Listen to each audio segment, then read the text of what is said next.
Mga kababayan, huminto po ako dito sa gilid na kasi nakakita ko po ito, napakalaki pong haircut. Laki po na tanggaya yan. Naku po, sino ba naman po hindi mapapahinto diyo? Napakaganda. Ito naman ito.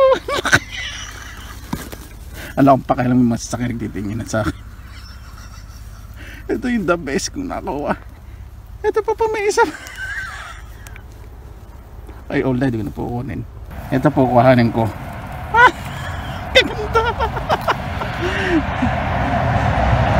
Ito pa po isa.